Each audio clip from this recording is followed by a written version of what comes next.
ያቀረበው ሰው ለመጀመሪያ ጊዜ ለስላሳ መጠጥ ውስጥ ጂን አስጨምሮ አስክሯት አንዲትን ሴት እንዴት አታሎ እንደደፈራት የሚናገር ነው አጠቃላይ ሂደቱ።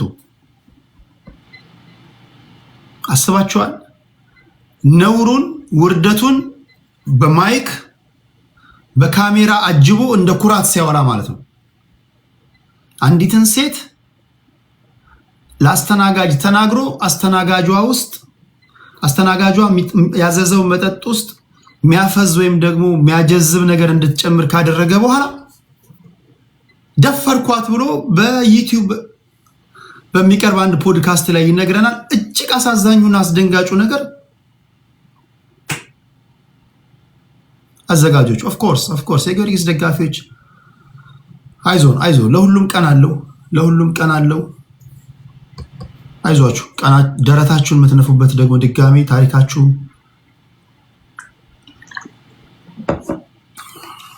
ኢትዮጵያ ሕዝብ በሙሉ ከጎናችሁ ነው። አይዟችሁ እና ይሄን ያቀርባሉ። ምን ትላላችሁ? እጅግ አስቂኙም አናዳጁም ነገር ደግሞ ወንዱም ይስቃል፣ አንድም ሴት ልጅ ደግሞ አለች። አናዳጁ ነገር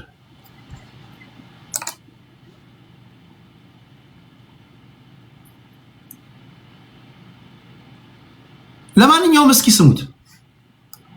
ይሄ ነው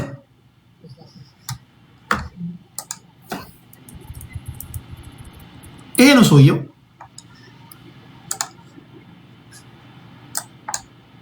አሁን ስታደምጡት ይሄን ሰውዬ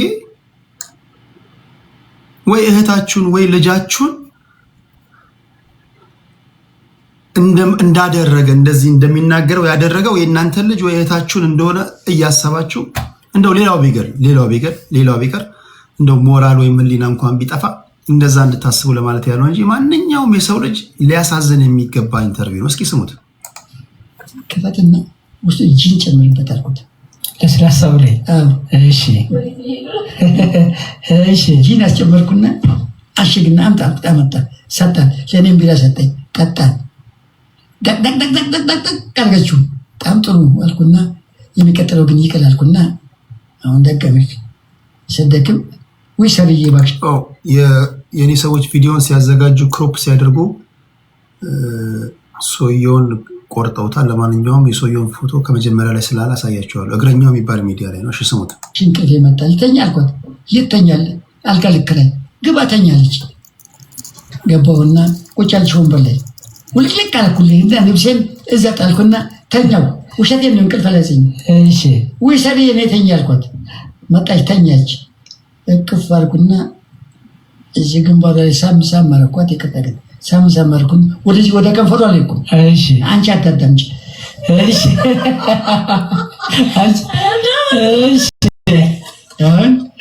ከንፈሯን ግጥም አረኩና ነከስኩና ያዝኩና ስላብዛት ጡቷም ደስ ይላል፣ ጭኑም ደስ ይላል። እሺ በግሬ ነካ ሳረጋት ከፈተችልኝ ውስጡ።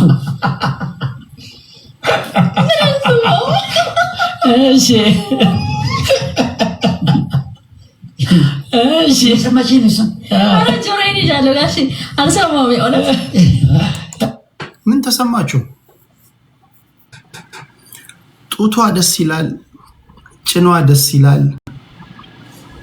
ሕፃን ልጅ ነው አስክሮ ወይም ደግሞ ማጀዘቢያ አስተናጋጇ እንድጨምር የምጠጣበት መጠጥ ላይ ማጀዘቢያ እንድጨምር ካደረገ በኋላ ያንን ነው እንደ ጀብድ የሚያወራው። ተገናኘዋት ይላል። እግረኛው የሚባል ሰውዬ ይስቃል፣ ያችኛዋም ታስካካለች። አሁን እግረኛው የሚባለን ሰውዬ ብተቹ ቶሎ የሚደበቀው እኔ እኮ እንደ ሰው የኔ ቢጤ ሆኜ እኮ እንደኖር ነው እንደ የምትፈልጉት ስለሰራው ገብቷችኋል? የሚወሸቁበትን ቦታ እጅግ አስደንጋጭ ሚስቴክ የሚሰራ ሰውዬ ነው። ሰውዬ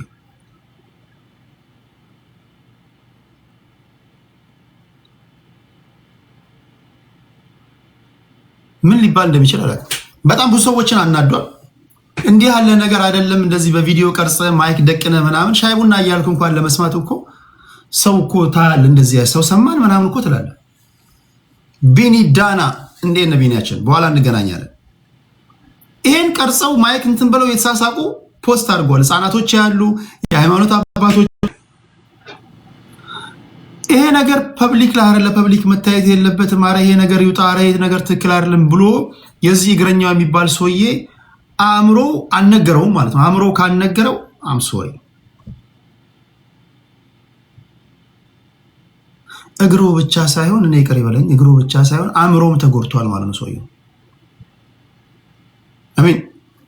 እጅግ አስደንጋጭ ጥፋት እያጠፋ በደረሰብህ አካላዊ በደል ግን መደበቅ የለብም። ህፃናቶችን እንደዚህ አስከሪያት እንደዚህ ያደረኳት አማገጥኳት እያለ ነው የሚያወራው ሰውዬው።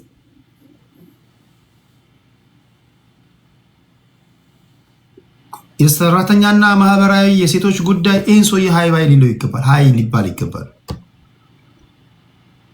ፖድካስቶች ህግ ሊወጣላቸው ይገባል። እንዴ አረ ህፃናት ያሉ፣ አረ ወላጆች ያሉ፣ አረ ሴት ልጆች ያሏቸው ቤተሰቦች አሉ፣ አረ አባቶች ያሉ። ምንድነው ይሄስ ጥቅሙ ምንድነው? ጠጅ ቤት እንኳን አይወራም እኮ እንደዚህ አይነት። አሁን ጠጅ ቤት እንኳን ቢያወራ ሰውዬ እንኳን አረ ሰው አየኝ አላየኝ ብለህ እኮ ትዞራለህ እኮ። አልፎም ተርፎም ወንጀል ነው እኮ ቢኮዝ ሴቷን ስለደፈራት ከዛ በኋላ አግብቷት እየኖረ ነው። ሳትፈልገው አግብቷት በዚህ መንገድ ነው ያገባት ማለት ነው። ወንጀለኛ ነው ማለት ነው። ስለዚህ የሚመለከታቸው አካላቶች ባካችሁ እንደዚህ አይነት ሰዎችን መፍትሄ ይሰጣሉ ብዬ ተስፋ አደርጋለሁ። በእርግጠኝነት መፍትሄ ይገኛል። ዶክተር ኡርጌጌ ተስፋዬ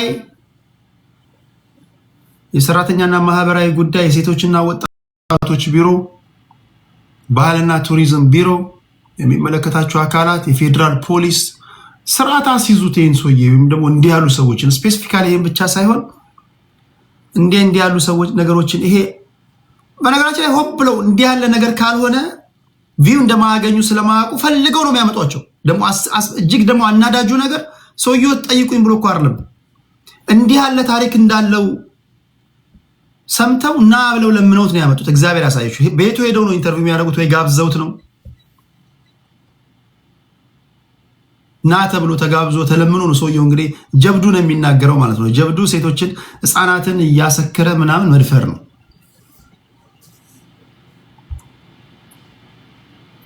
ይሄ ባደጉት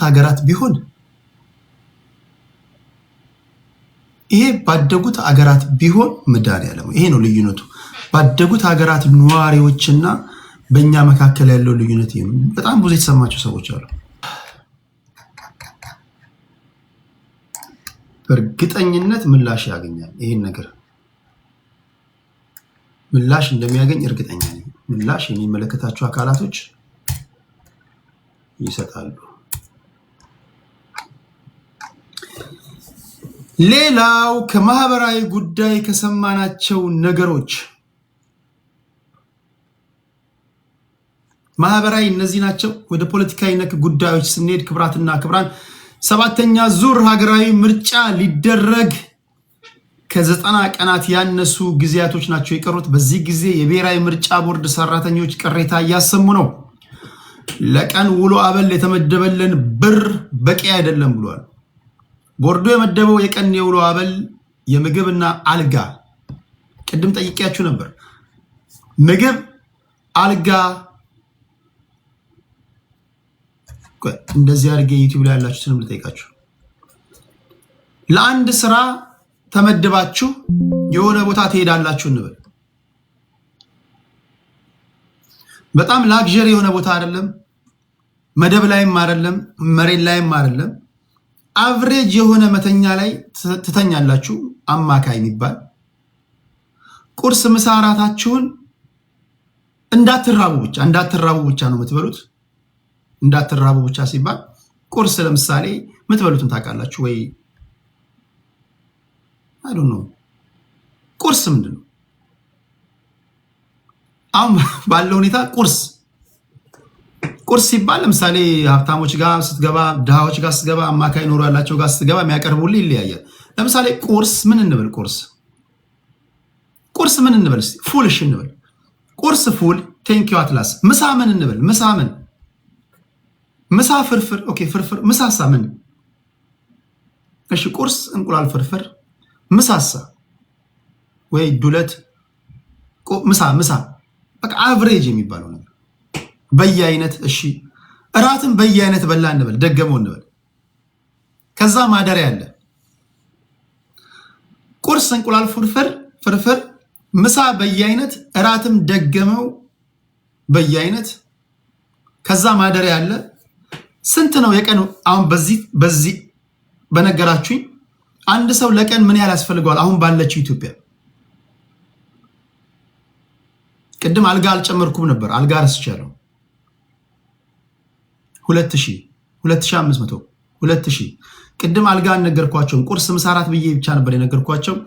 እሱን ታሳቢ አድርገው 800 እስከ 1500 ሲነግሩኝ ነበር። አሁን ከ1500 እስከ 2000 ብሏል። የብሔራዊ ምርጫ ቦርድ ለቁርስ ምሳ እራትና ለማደሪያ ለሰባተኛ ዙር ሀገራዊ ምርጫ እንዲያገለግሉት የቀጠራቸው ሰራተኞቹ ይቅማል አፈር። አዎ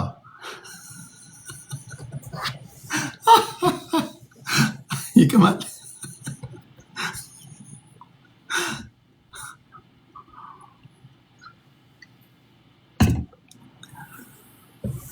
ስድስት 600 ብር ነው የመደቡላቸው።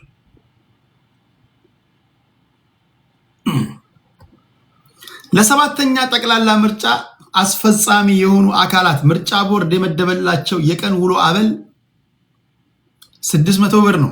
ቡና ምናምን ከተጨመረማ ሰውየው የበርጫ ሱስ ምናምን ካለበት ነው ነጋቲ ቡላ ብታጭበረብር እዛ ተመላልሰ ብትመርጥ ምን አገባው? የሰው ልጅ ቤዚክ ነገር ከራቦ እኔ ምግብ ካሰኘኝ ምንም ነገር ኮንቨርሴሽን አይገባኝም። የሰው ራብ እኮ መጥፎ ነገር ነው። የተራበ ሰው በሆዱ ነው የሚሰማ። አትሊስት እንዳይራቡ እንኳን ማድረግ አልቻለም ማለት ነው ምርጫ ቦርድ። እየራበው የሚሰራ የምርጫ ቦርድ ሰራተኛ ደግሞ አስቡት። የተመደበውን አበል የኑሮ ውድነትን ያላገናዘበና መንግስት ካጸደቀው ዝቅተኛ የውሎ አበል ያነሰ መሆኑን ገልጸው የክፍያው ማነስ ምርጫ በማስፈጸም ስራው ላይ በደል እንዳያስከትል አስጠንቅቀዋል። እኔ የተፎካካሪ በነገራችን ላይ እኔ በጣም ፖለቲከኛ ስትሆን እንዲህ ያለ ነገር በሚጫወቱት የመጫወቻ ሜዳ የምትጫወት ከሆነ በራሳቸው እሾህን በእሾህ ከሆነ የምትጫወተው እንደ ኢዜማ እንደ ምናምን የምትንቀሳቀስ ከሆነ ይሄ ትልቅ ፖለቲካዊ ዜና ነው ላንተ።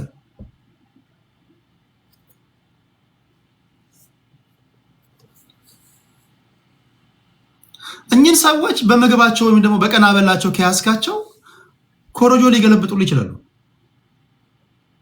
ተቃዋሚ ፓርቲዎች ምናምን ትንሽ ፈንድ ያላቸው ምናምን ተቃዋሚ ፓርቲዎች ቢኖሩ ትንሽ ፈንድ አለው ወይም ደግሞ ይንቀሳቀሳል የሚባለው ኢዜማ ነው። ወይም ደግሞ ሌላ ከኢዜማ ቀጥሎ ሀብታም ፓርቲ የሚባል ምንድነው ህዝባዊ ድጋፍ ያለው ወይም ደግሞ ብር ያለው ፓርቲ። አብዛኛው ፓርቲ ብር ያለው የሚባለው ፓርቲ ሀብታም ፓርቲ ያለ የትኛው ነው? ከገዢው ፓርቲ ውጪ ከተቃዋሚዎች መንግስት ከሚበጅትላቸው በጀት ጥሩ ሰፖርት አላቸው ምናምን የሚባሉ የሉም። ስታያቸው አመድ የነፉባቸው ምናምን ይመስሉት።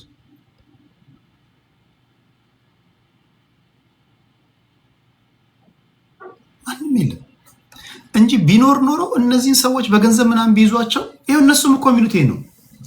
ቦርዱ የመደበው የቀን የውሎ አበል የምግብና አልጋ እንኳ አይሸፍንም ብለው ቦርዱ ለዚህ ማሻሻያ ካላደረገ ግን ህጋዊ አማራጮችን ለመጠቀም እንደሚገደድ ገልጿል። ከዛ ባሻገር የክፍያው ማነስ ምርጫ በማስፈጸም ስራው ላይ በደል እንዳያስከትልም አስጠንቅቀዋል። ደግነቱ ከገዢው ፓርቲ ውጪ ደና ገንዘብ ያለው ፓርቲ የለም። ኢዜማ ኦኬ፣ ምናልባት ኢዜማውን በገንዘብ ልግባባቸው ምናምን ቢል ብሔራዊ ምርጫ ቦርድ 600 ነው አይደል ለቀን አበል የሚከፍላቸው ነው። 1500 እንሰጣቸዋለን እናስጨበጣቸዋለን የሚሉ በእነሱ በኩል ሊያገኙ የሚችሉትን አገልግሎት ያገኛሉ ማለት ነው። ማንኛውንም ነገር ማንኛውንም ታክቲክ ሊጠቀሙባቸው ይችላሉ ሊያገኙ የሚችሉትን ነገር። ለዛም ነው የውሎ አበል ማነሱ የክፍያው ማነስ ምርጫ የማስፈጸም ስራው ላይ በደል እንዳያስከትል አስጠንቅቀዋል። እናት ፓርቲ ኦኬ ሀብታሞች ናቸው።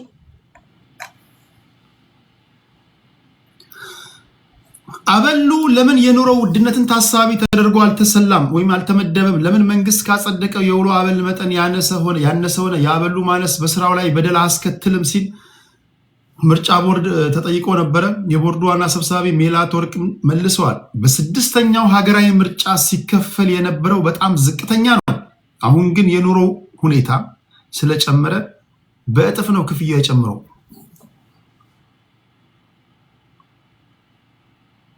ይሄ ትክክለኛ ምላሽ አይደለም። ስድስተኛው ሀገራዊ ምርጫ የተደረገው ከ5 ዓመት በፊት ነው። አሁን ላለው የኑሮ ውድነት አሁን የተከፈላቸው እኮ ኢቭን የመንግስት ሰዎች የመንግስት ሰራተኞች ከሚያገኙት ያነሰ ነው ሲባሉ የስድስተኛው ዙር ሀገራዊ ምርጫ ላይ ካለው ጋር ሲነጻጸር በእጥፍ ጨምሯል። በ5 ዓመትና በዚህ መካከል ስንት ልዩነት አለ? ሴትዮዋ ሪፈር የሚያደርጉት ወደኋላ 5 ዓመት ሄደው ካለፈው 5 ዓመት ጋር ስናነጻጽረው የተሻለ ነው። ኢትዮጵያ ውስጥ የኑሮ ውድነት እኮ አይደለም በ5 ዓመት ቀርቶ በሰኞና በማክሰኞ መካከል ልዩነት አለ።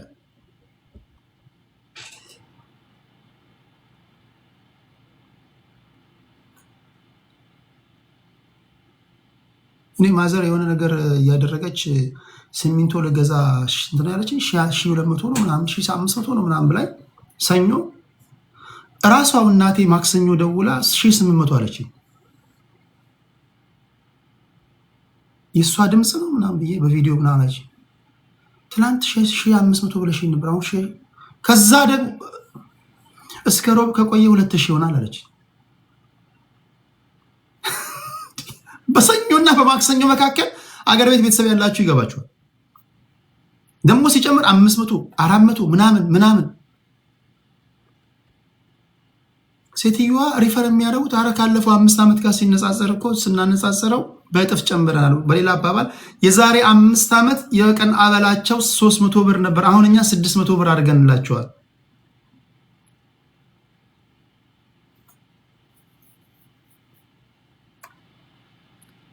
በቀን ልዩነት 300 ብር ይጨምራል። በ5 ዓመት ደግሞ አስቡት። የዛሬ 5 ዓመት ትበሉት የነበረው በየአይነት ዛሬ ስንት ነው? ለምሳሌ የዛሬ 5 ዓመት በየአይነት ስንት ነበር የምትበሉት?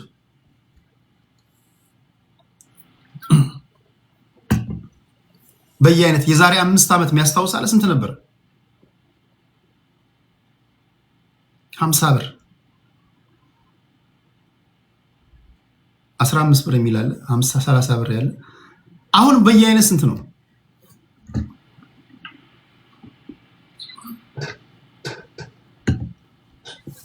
በነገራችሁ ላይ በየአይነት ስል እንጀራውን ሳይሆን ወጡን ነው። ገብቷችኋል?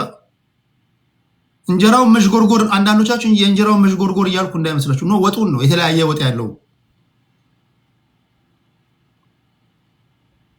የተለያየ ምስር ምናምን፣ ክክ፣ ጎመን ምናምን 300 250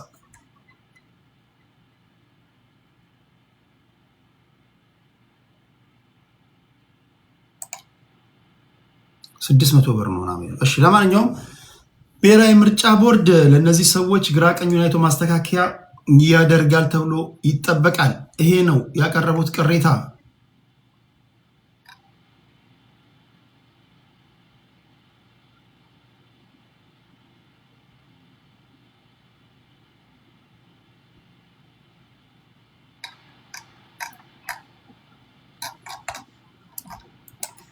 እሺ ሌላኛው ወደ ውጭ ዜና ነው የምናልፈው።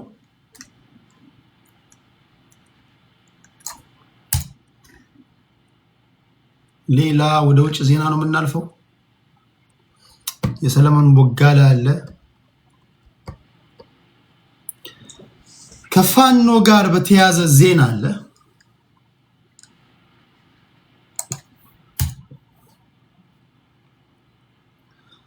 ሬሳ እንዳይገባ ተብለሃል። እኔ ነገ ትኬት ቆርጬ ሄዳለሁ። እኔ ምን ችግር አለብኝ? ነገ ትኬት ቆርጬ መሄድ ልኝ እኮ። አመዶ ምን ሆነ ነው?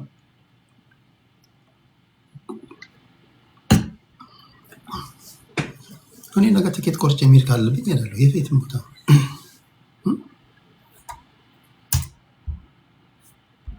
እሺ። ታፕ እያደረጋችሁ ኮፒ ሊንክ ሼር እያደረጋችሁ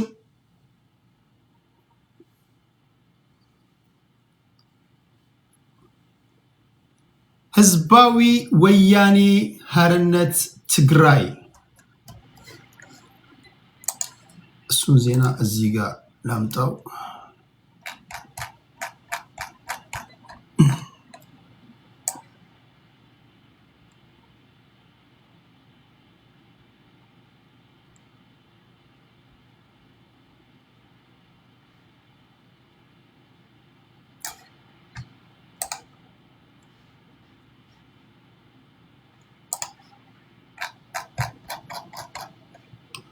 እሺ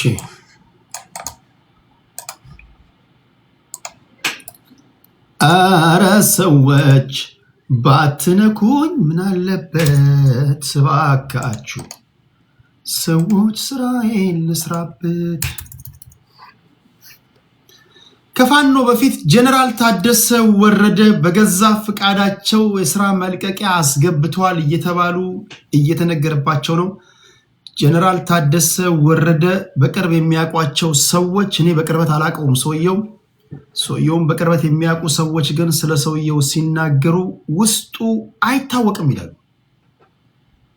እኔ ምን አይነት ሰው ይከብደኛል መሰላችሁ? በህይወቴ እኔ ካወቅኳችሁ ከቀረብኳችሁ እኔን ከሀ እስከ ፐ ታውቃላችሁ። እጫወታለሁ፣ ሚስጥሬ ምናምን የምልህ ነገር የለም። ጓደኛዬ ከሆንክ በቃ ፕላኔን ምናምን ቀጥሎ ምናምን ሁሉ ነገር ታውቃለህ። በተቃራኒው ግን እኔ ቀርቤ ውስጥህ ማይታወቅ ሰውዬ ከሆንክ በጌታ ስም ይጨንቀኛል። አንዳንድ ሰው አንዳንድ ሰው ውስጡ አይታወቅም፣ እየሳቀ የሚያለቅስ ሰው አለ። እንዲህ አይነት ባህሪ ጀነራል ታደሰ ወረደ እንዲህ አይነት ሰው ናቸው ይባላል። ውስጣቸው አይታወቅም ይባላል። በሚያውቋቸው የትግል አመራሮቻቸው ጭምር ጀነራል ታደሰ ወረደን ከማወቅ ወይም ለማወቅ ከመጣር አትላንቲክ ውቅያኖስን በዋና ለማቋረጥ መጣር ይሻላል ይላል። አይገኝም ውስጣቸው።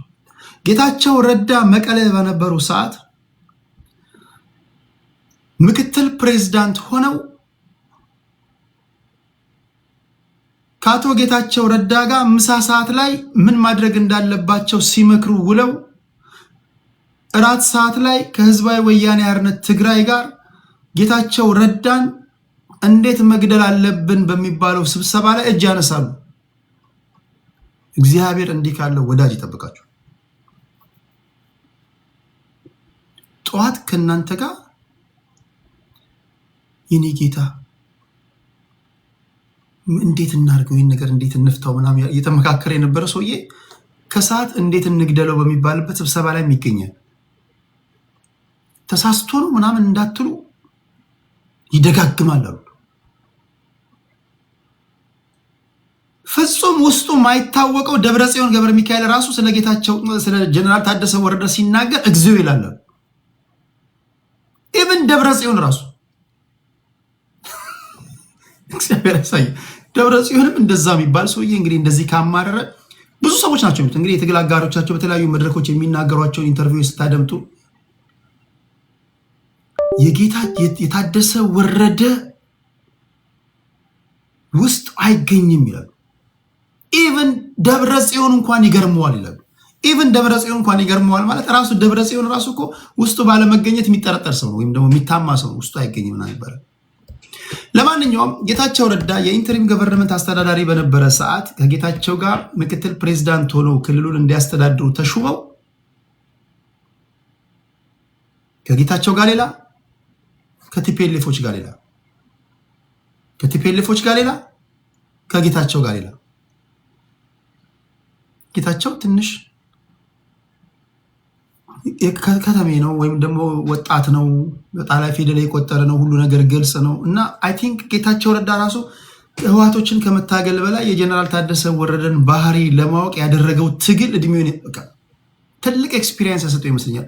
እንደውም ህዋቶች ሊገሉ ሲሉ ይወጣ አይመስለኝም። የጀነራል ታደሰ ወረደ ቆቅ የሆነ ባህሪ ይመስለኛል ከመቀሌ ብር ብሎ እንዲጠፋ አደረገው። የአንዳንድ ሰው ባህሪ በነገራችን ላይ አንዳንድ ሰው ባህሪ ከተማ ያስለቅቃል እኮ።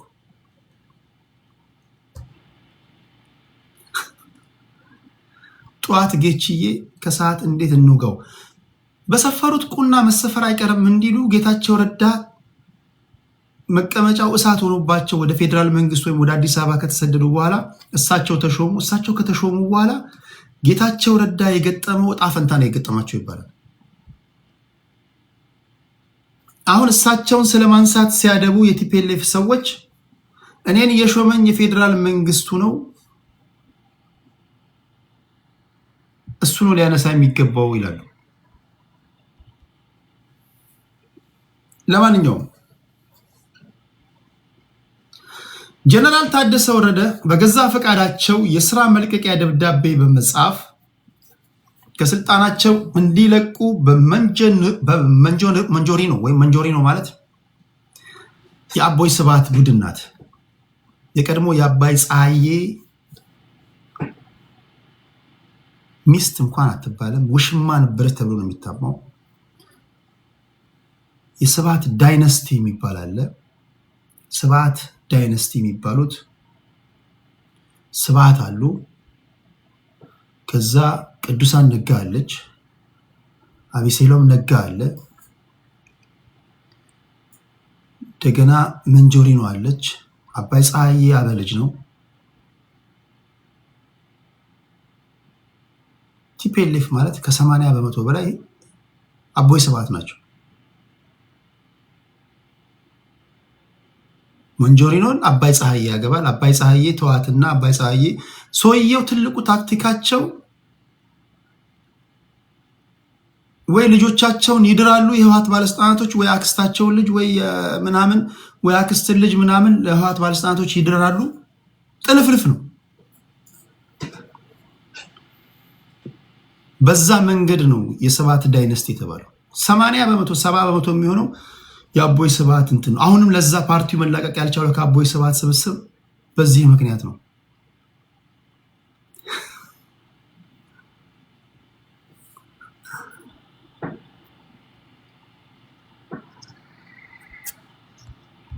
ለማንኛውም አሁን ባለው ነባራዊ ሁኔታ ጀነራል ታደሰ ወረደ በቃ በትግራይ ወይም ደግሞ በትግራይ ፖለቲካ ውስጥ እነዚህ ነገሮች በጣም ማወቅ አለባችሁ። ለምሳሌ በአንድ ወቅት ፋክሽን ተፈጥሮ በነበረበት ሰዓት እና አባይ ወልዱ በነበረበት ሰዓት የስብሃት ኔትወርክ አለ፣ የአባይ ወልዱ ኔትወርክ አለ። በተለይ መለስ ዜናዊ በህይወት ከተለዩ በኋላ በቃ ባለፍታ በተለይ ያለፈችውን 6 ዓመታት የኢትዮጵያ ፖለቲካ ማለት የቲፒኤልኤፍ ፖለቲካ ነው። ቲፒኤልኤፍ ለሁለት ተሰነጠቀ ማለት በነገራችን ላይ ኢህአዲግ የፈራረሰው ቲፒኤልኤፍ ስለተሰነጣጠቀ ብቻ ነው። ኖት ኢህአዲግ ስለተዳከመ። ቲፒኤልኤፍ ጠንካራ ቢሆን ኖሮ ኢህአዲግ አይፈራርስም ነበር። ሶላባት ቲፒኤልኤፍ አይደል? በበረከት ስምኦንና በአቦይ ስብሃት መካከል መስማማት የለም። በረከት ስምኦን የሚናገሩት ሌላ ነው፣ አቦይ ስብሃት የሚናገሩት ሌላ ነው። አብላጫውን ድርሻ ያላቸው ተሰሚነት የነበረባቸው ያላቸው አቦይ ስብሃት ስለሆኑ እሳቸው ደግሞ የኢትዮጵያን ፖለቲካ የሚያዩት ይሄ ጭሰኛውና የመሬት ከበርቴው ምናምን በሚለው በድሮ በጃንሆይ ጊዜ በነበረ እይታ ነው የሚያዩት። ነፍጠኛ ብታደርጋቸው ይሄን የሚሉት አሁን ዘመኑ ተለውጧል። አብይ አህመድ አርቲፊሻል ኢንተለጀንስ ምናምን እያለ እያወራ ነው። አብይ አህመድ ድሮን ላይ ያለው አቦይ ስብሃትን ኢንተርቪው ብታደርጋቸው ጭሰኛው የመሬት ከበርቴው ቡርዥዋ ስርዓት ምናምን ይለዋል።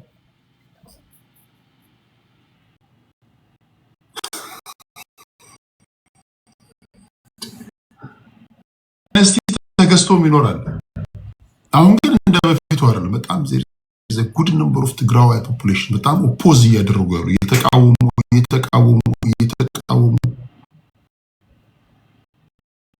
አሁን በጣም ዳይናሚክ የሆኑ በጣም ለውጥ የሚፈልጉ ራዲካል ቼንጅ ያስፈልገናል የሚሉ ብሩህ ጭንቅላት ያላቸው ቀላል አይደለም።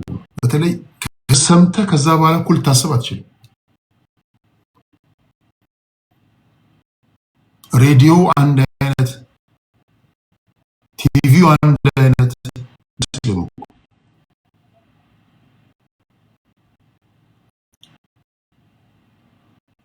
ሌላ ሐሳቤ ምድር ላይ ያለ አይመስልም።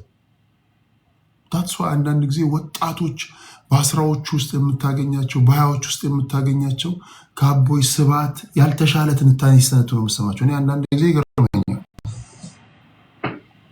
ለማንኛውም አሁን ጀነራል ታደሰ ወረደ የሾመኝ የፌዴራል መንግስቱ ነው፣ ሊያወርደኝም ከፈለገ ማውረድ ስልጣን ያለው የፌዴራል መንግስቱ ነው፣ ስለዚህ መልቀቂያ አልጽፍም የሚል ደብዳቤ ወይም ደግሞ ምላሽ እንደሰጡ ነው የሚነገሩትም። የተለያዩ ጋዜጣዊ መግለጫዎች መረዳት ትችላላችሁ። ቲፒኤልኤፎች ማንን መሾም ይፈልጋሉ? እነሱ ትዕዛዙ የመጣው የሚባለው ከሻዕቢያ ነው። ኢሳያስ እሱ የውስጡ አይታወቅም፣ ንቀሉት ምናምን። እናንተ ለምታዙት ለእናንተ የሚታዘዝ ለእናንተ ምቹ የሆነ ሰው ነው መትከል ያለባችሁ ይላል። ትዕዛዙ የመጣው ከሻዕቢያ ነው የሚሉ አሉ። ሻዕቢያ አያዝንም የሚሉ አሉ። ሜርሲ እንዴነሽ ውስጥ የሻዕቢያ እጅ ገብቷል። ኢንፋክት የሻዕቢያ እጅ ቲፒኤልኤፎች ብቻ አይደለም፣ አሁን ራሱ የምናራምደው ፖለቲካ ምን ተመራምረህ ምናምን ያመጣው የጭንቅላት ውጤት እንዳይመስል። ይሄ የምታራምደው የብሔር ፖለቲካ የሻዕቢያ ሰዎች የፈጠሩልን ነው። እችን ምድር በሞት ከመሰናበት በፊት ያንተ የሆነውን ፖለቲካ ሲስተም ተግባራዊ ማድረግ አለብን እንጂ አሁን የምታራምደው ያማራ አሁን ይሄ ትውልድ የሚጠበቀው ያንተ የሆነውን እሳቤ በተለይ እድሜያችሁ በኔ እድሜ ያላችሁ ወጣቶች አዛውንቶች እንኳን it's okay even እድሜያችሁ 27 ዓመት 10 ምናምን 30 ምናምን የሆናችሁ ሰዎች እኔ የብሔር ፖለቲካው ሳያችሁ እኔ አፍራለሁ ለእናንተ። like I'm serious። እኔ ቦልድሊ ነው የምነግራችሁ። እኔና እናንተ የብሔር ፖለቲካ ውስጥ መግባት አይጠበቅብንም። እኔና እናንተ ወደ ሀሳብ ወደምንችልበት የመጫወቻ ሜዳ ነው ፖለቲካውን ማምጣት ያለብን። አቦይ ስብሐት ወይም ዋለልኝ መኮንን የፈጠረልን ፖለቲካ እያራመድክ ጠዋት ማታ አማራ አማራ አማራ አማራ ስልጤ ስልጤ ጉራጌ ጉራጌ ትላለህ። ሜዳውን ፍጠራ። ልክ በሀሳብ እንዳስገቡብህ በሀሳብ አውጣ። ይሄ እኮ ከእናትህ ማህፀን ስትወጣ እኮ አብሮ የተወለደ እሳቤ አይደለም። ሰዎች ፈጥረው አእምሮ ውስጥ ኢንስቶል ያደረጉት ነገር ነው። ከዚህ እሳቤ እንውጣ ማይ ፍሬንድ። አንደኛውን ክፍለ ዘመን እንደሚመጥን ሰው ነው መኖር ያለብህ እንጂ በተለይ ወጣቱ አሁን ደግሞ በወጣቶቹ ውሷል። አንተ በተለይ ደግሞ ለውጭ ዓለም ተጋላጭ ሆነ የብሔር ፖለቲካው ስትታይ ማፈር አለብህ ማይ ፍሬንድ።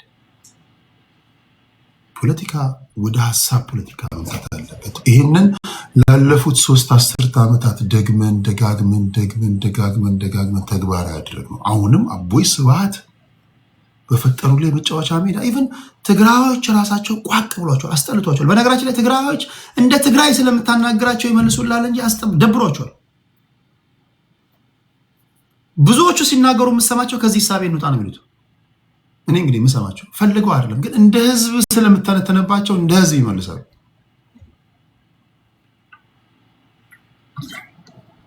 ከመሞታችን በፊት እኔና እናንተ የኔ ዘመን ወጣቶች ፖለቲካችንን ወደ ሀሳብ ፖለቲካ ማምጣት አለብን።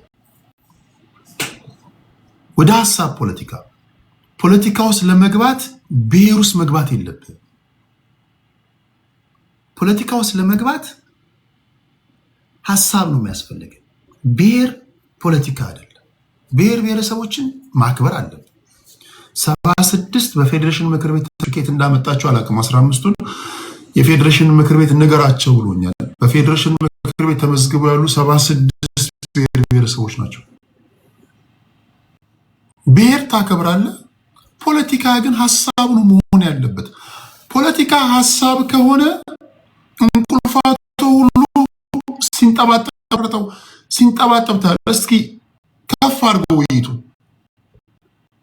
አሁን እኮ አብዛኞቻችሁ የተማራችሁ ልጆች እኮ የከበዳችሁ ቢኮዝ ውይይት ለማድረግ የምትቀመጡት የብሔር ፖለቲካ ስለሆነ ደንቆሮም ወንበር ስቦ ይቀመጣል። ውሸት ነው እውነት ነው? ለምሳሌ አማራ እንደ አማራ ላውራ እንዴት ተከለክሏል? አንተ አልተማርክም አንተ ተምራል ማለት እኮ አትችልም። አማራ ካለ በቃ ፖለቲካ ነው።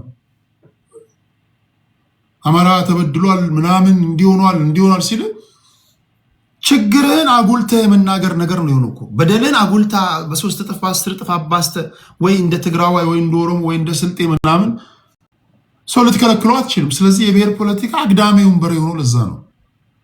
አዋቂ ሰዎች ፊደል የቆጠራችሁ ሰዎች ጥሩ ለህዝብም ለዓለምም ለሀገርም የሚበጅ እሳቤ ያላችሁ ብሩህ አእምሮ ያላችሁ ልጆች እናንተ አሁን ይሄ የብሔር ፖለቲካ የሚመቻቸው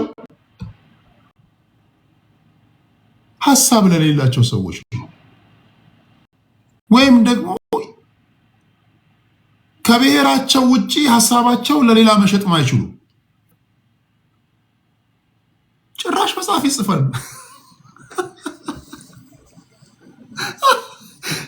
ጭራሽ መጽሐፍ ይጽፋል። ምንድነው ስታንዳርዱ?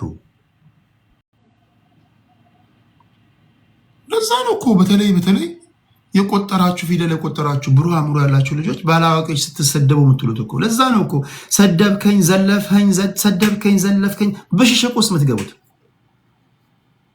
የብሔር ፖለቲካ ማለት በአጭሩ ስለ ብሔራችን ጎበዝ ፖለቲከኛ የሚባለው በብሔር ፖለቲካ ውስጥ ስለ ብሔራችን ማን ችግራችንን በተሻለ ሁኔታ አጣፍጦ ተናገረ ነው። አደኝ ዘዴ ይሄ ነው እኮ። ለምሳሌ እኔ የማንኪያ ብሔር ተወላጅ ብሆን የማንኪያው አክቲቪስት ቴዎድሮስ ጌታሁን የማንኪያው አክቲቪስት ብትሉኝ አንድ ተቀናቃኝ በማንኪያ ብሔር ፖለቲካ ውስጥ ቢመጣ እኔ ጨላ የተቀባበልኩባችሁ ምናምን ቢሆን የማንኪያ ብሔር ተወላጆች ይሄ አዋጡ ምናምን እያልኩኝ እየሸቀልኩባችሁ ከሆነ ተቀናቃኝ ሌላ የማንኪያ ብሔር ተወላጅ ከመጣብኝ ፉክክር የሚሆነው የማንኪያ ብሔር ተወላጆችን ችግር እንዴት አጣፍጬ አቀርባለሁ ወይም ደግሞ እንዴት 5 እጥፍ 50 እጥፍ አባዝቼ እናገራለሁ። ከዚህ ቀደም እናገር የነበረው ተገለናል፣ ተፈናቅለናል ከሆነ ከኔ በኋላ የሚመጣው የማንኪያ ብሔር አክቲቪስት ጭንቅላታችን ተፈልጧል ምናምን ካለ ጆሮ ያገኛል፣ ችግሩን ሴንሴሽናላይዝ ያደርገዋል። እሱ ጭንቅላታችን ተፈልጧል ብሎ ካወራ እኔ ስፖቴ ሊወሰድብኝ ነው። ከሱ እጥፍ ማውራት አለብኝ። ኖ ጭንቅላታችን ብቻ አይደለም የተፈለጠው፣ አንገታችንን ቆርጠው ቀርካ አስገብተው ይዞሩበት ነበር።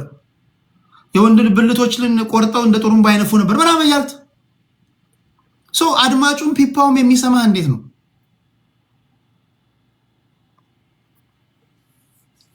ተከታዮቹም የሚሰሙ ማን ችግራችንን ቆንጆ አድርጎ ተናገረ፣ ማን ቁስላችንን በሚገባ ሁኔታ አከከ ነው እኮ አት ዘ ኤንድ ኦፍ ዘ ዴይ። ዛትስ ዋይ እነዚህ ሶኮልድ አክቲቪስቶች የምትላቸው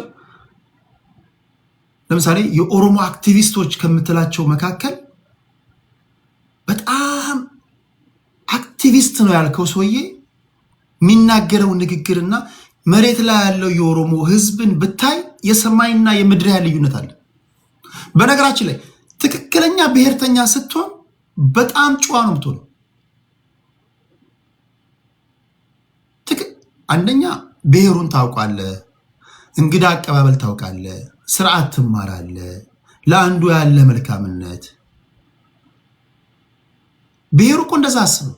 አክቲቪስቶቹ ጋር ፉክክር ስላለ ቁስል የማከክ ነገር ስለሆነ ከህዝቡ ችግር በላይ 50 እጥፍ አባዝቶ ይነግራል።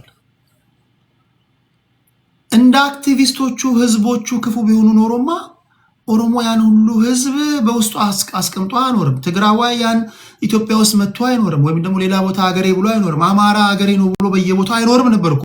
ህዝቡ እንደ አክቲቪስቶቹ ክፉ ቢሆን አስባ እግዚአብሔር ሲወደን ህዝቡ ለምሳሌ እንደ ኦሮሞ አክቲቪስቶች የኦሮሞ ህዝብ ክፉ ቢሆን ኖሮ፣ እንደ አማራ አክቲቪስቶች የአማራ ህዝብ ክፉ ቢሆን ኖሮ፣ እንደ ትግራዋይ አክቲቪስቶች የትግራይ ህዝብ ክፉ ቢሆን ኖሮ አንድ ቀን አናድርም። ማይ ፍሬንድ እኔ በመላ ኢትዮጵያ ተዘዋውሬ ሰርቻለሁ።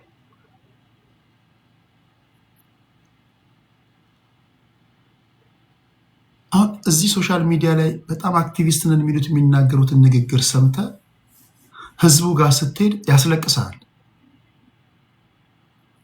ኦሮሞ ህዝብ ጋር ስትሄድ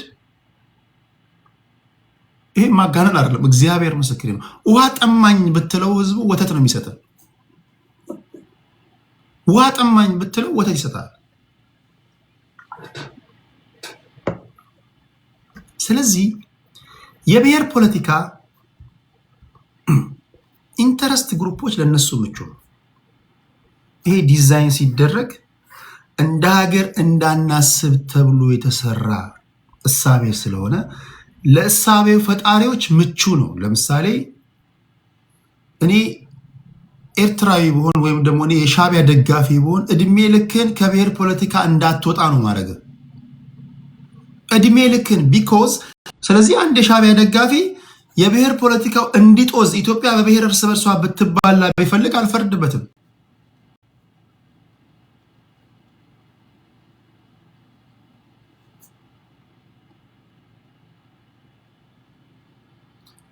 ቤንጃሚን ኔታንያሁ ከተሳካልን ኢራናውያን እርስ በርሳቸው ተከፋፍለው ኖርዘርን ፓርትስ ኦፍ ኢራን ኩርዶች አሉ። ኢራን ውስጥ ብዙ አይነት እሳቤ ያለ ከፋፍለናቸው ነው የምንወጣው፣ ዲስፋንክሽናል አድርገናቸው ነው የምንወጣው ይላል። ሶዛት ኢራናውያን አሁን የምናያቸውን ጥንካሬ አያገኙም ይላል። አሁን የምታያቸው ኢራናውያን በጣም ጠንካሮች ናቸው አይደል?